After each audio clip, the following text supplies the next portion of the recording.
Hello, welcome to How to Play Bahama Taxi Revisited. Yeah, we're going to be exploring some variants and other rule change ideas and do some further explanation of the base game that might have been missed in the first video. So if you watched the first video, I say rewatch it after watching this.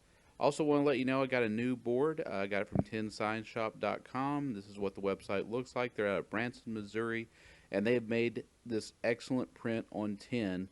This board is solid. It's going to last a lifetime.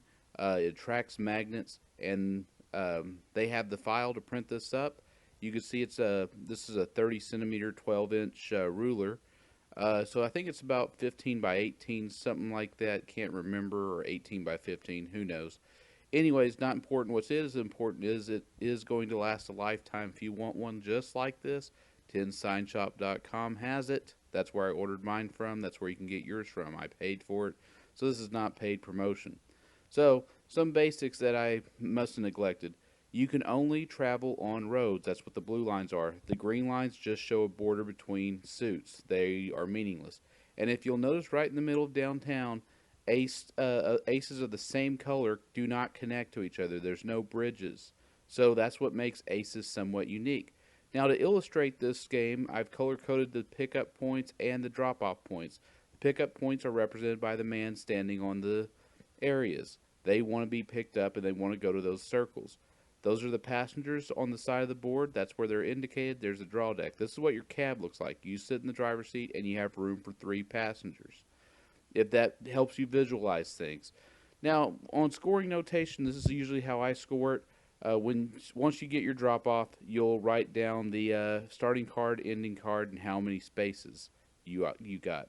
So on setup, we're going to start by using the starter cards as destination cards. Normally you would discard them, but if you do it this way, it nets you 1 extra passenger and makes the game last slightly longer, and usually either prevents or aids in getting a stranded passenger at the end of the game, depending on how the game goes. So that's how you'd set that up. Another thing to do is have a visual aid. I say put some pennies down where the cards are wanting to go and some dimes down where they're standing at. So here's some scoring changes to consider when playing the base game to make it a little bit more interesting. It's one of the ideas that got thought up of.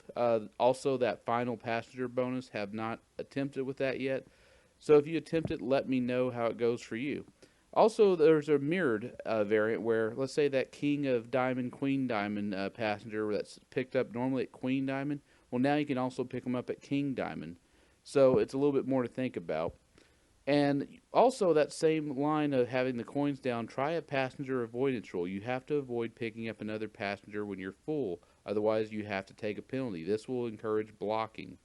So the other 2-player variant is to have both players control 2 pawns and move them in alternating fashion or at the same time. This is this alternating fashion where white and black are controlled by one player, blue and red are controlled by another. Another is the shift change variant where everybody starts off with a full cab. So on setup, go ahead, shuffle your deck, and then the starting destination points, go ahead and put the cards down, and then give them a passenger at that point. Once everybody has 3 passengers, everybody takes up their passengers, and then we set up the remaining passengers for the game. Makes the game a lot faster. You're having to get rid of before you can drop anybody off. Now, the unknown drop-off will make the game a lot faster. You don't know where the passenger's going until you pick them up, and then it's a lot more luck, and there's a lot less thinking going on. Another variant is to start the game off with a dice roll. That'll give everybody 2 moves throughout the game. Maybe you could do it each turn. It's up to you. Maybe you could do it each turn where you have certain numbers or skip numbers. Up to you. Experiment with it. Now, when you're doing a 5 to 8 player game, you want to have 2 decks of cards. Now, there's 3 ways you can go about this. You could stack one deck on top of the other. This will avoid repeat cards, double drop-offs, things like that. The other thing you can do is shuffle them together. This will create double drop-offs and repeats. And the third thing is you could just do reds as the starting and destination cards, and then blues as the pickup points, where these guys are going to be picked up at. Now, this will have double cards. This will have double drop-offs. All sorts of things are going to happen that we notice when playing this game with 5 players and 2 decks. Um, and this also could create a potential nowhere to go situation. Well, it's White's turn. He has nowhere to go. He has to skip himself. And then here's another special circumstance where you pick up a card that has the same card. So you got double carded. So what do you do in this case?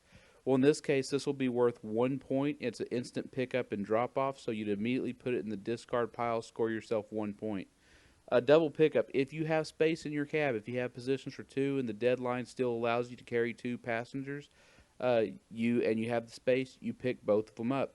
If you can't pick up both, you have to avoid that passenger, or you can go to that space if you're playing without that penalty, and you cannot pick them up.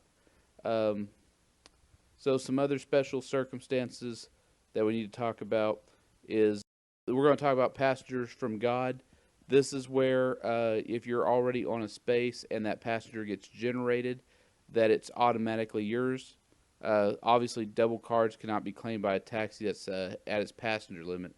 So if you happen to be unfortunate enough to have 3 passengers, 2 passenger, 1 passenger, whatever deadline you're playing on, and you get a passenger from God, you cannot accept them and get the instant point. You have to have an empty spot in your cab. So I'm going to show an example of that. So as you can see, White was already at the 6 of spades, and he'll get the card before he even makes his move. And Orange just happens to be at the 10 of spades, where there's also a passenger waiting, so he'll instantly take that card.